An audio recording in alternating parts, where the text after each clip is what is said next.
बिस्मिल्लाहिर्रहमानिर्रहीम। अस्सलाम वालेकुम।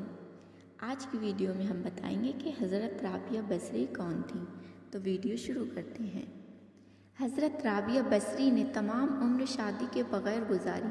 वह भी दूसरे अल्लाह वालों की तरह अपनी ज़िंदगी इबादत व रियाज़त में गुजारने की मुतमन्नी थी। अज़दबाज़ी रिश्ते इबादत में रुकावट का सबब बनते हैं और वह लम्हा भर के लिए भी अल्लाह से दूरी पसंद न करती थी।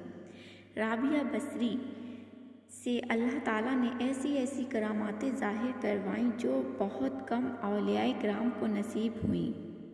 वह अपने दौर की काफिला सालार और यकताए रोज़गार थीं। एक बार एक डाकू आपके घर आया। उसका ख्याल था कि यहाँ बड़े बड़े उमरा और धनवान आते हैं, लिहाजा यहाँ पर ज़र व ज़वाहर लाजमी होंगे। मगर घर का कोना कोना छानने के बावजूद उसको कुछ हासिल न हुआ। वह वापस जा रहा था कि उसको राबिया बसरी की शीरी गुफ्तार ने रोका। उन्होंने सवाल किया कि तुम चोर हो? डाकू ने गुस्से से जवाब दिया, हाँ, आपने कहा तो यहाँ से खाली हाथ मत जाना। डाकू बोला, यहाँ क्या रखा है जो मैं ले जाऊं? मैं ज़र व ज़वाहर को लूटने वाला हूँ और वह यहाँ मौजूद नहीं। राबिया बसरी मुस्कुराईं और कहा कि वुज़ू करके मेरे हुजरे में 2 रकात नमाज अदा कर लो। देखना, यहाँ से तुम इतना कुछ ले जाओगे कि सारी ज़िंदगी इतना माल तुम्हें नहीं मिला होगा। डाकू ने लालच में आकर वुज़ू करके नमाज अदा करनी शुरू कर दी। इधर राबिया बसरी ने दुआ करनी शुरू की कि मेरे रब, यह शख्स मेरे दरवाज़े पर आया था मगर इसको कुछ नहीं मिला। मैं इसको तेरे दरवाज़े पर ले आई हूँ।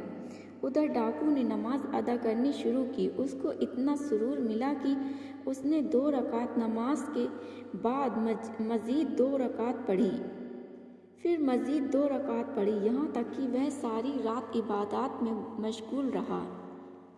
सुबह राबिया बसरी ने देखा कि वह सर व सजूद होकर गिरिया वजारी और इस्तिग़फ़ार तौबा कर रहा है और अल्लाह को उसकी गिरिया वजारी और इस्तिग़फ़ार इतनी पसंद आई कि उसने उसकी तमाम पिछली ख़ताएं माफ़ कर दी और वह राबिया के हुजरे से वली बनकर निकला। यह देखकर राबिया बसरी ने अल्लाह से अर्ज़ की कि ऐ मेरे मौला, तूने अपने गुनहगार बंदे को माफ़ फरमा दिया, उसको पहचान लिया, आला मुकाम अता किया, उसको कबूल किया। मैं भी तेरी आज़िज़ बंदी हूँ, मुझको भी कबूल फरमा, मेरी कोताहियों को माफ़ फरमा दे। गैब से आवाज़ आई, राबिया, तू क्या सोचती है? तेरी ही वजह से तो मैंने इसको माफ़ किया और इसकी तौबा कबूल की और इसको आला मुकाम अता किया। आगाज़ शबाब में हज़रत राबिया बसरी के हुस्न जमाल का बहुत चर्चा था, मगर ग़ुलामी से आज़ादी और शबीना रोज़ इबादतों के तवील सिलसिले के बाद आपके चेहरे पर अल्लाह ने तहूर व पाकीज़गी का एक नक़ाब डाल दिया ताकि देखने वालों की निगाहें खुद ब खुद झुक जाएं। एक रात कब्रिस्तान में किसी नौजवान ने आपका नूरानी चेहरा देखा जो रात की तारीकी में मिसले महताब था। वह आपकी शख्सियत से नावाकिफ़ था, लेकिन आपको गैर मरई मखलूक समझकर वहाँ से चल दिया। कई दिन बाद बसरे के बाज़ार में उसको आप दोबारा दिखाई दी तो वह फ़ौरन आपके पीछे हो लिया और चलता चलता आपके दरवाजे तक पहुँच गया। घर का दरवाज़ा खोला, कमरे में चिराग रोशन था। इकरार व इनकार के ख्याल से बेनियाज होकर नौजवान अपना हाल दिल सुनाने के लिए कमरे में दाखिल हो गया। उसने राबिया बसरी को अल्लाह की बारगाह में सजदा रेज़ पाया। राबिया बसरी को अल्लाह के साथ राज़ो नियाज़ करते देखकर नौजवान पर सकता तारी हो गया। उसकी ज़बान गुंग हो गई। आपने पलट कर देखा और आने की वजह पूछी, लेकिन नौजवान ने इशारे से बताया कि उसकी ज़बान काम नहीं कर रही है। आपने फरमाया कि इससे पहले कि तेरा दिल भी काम करना छोड़ दे, यहाँ से चला जा।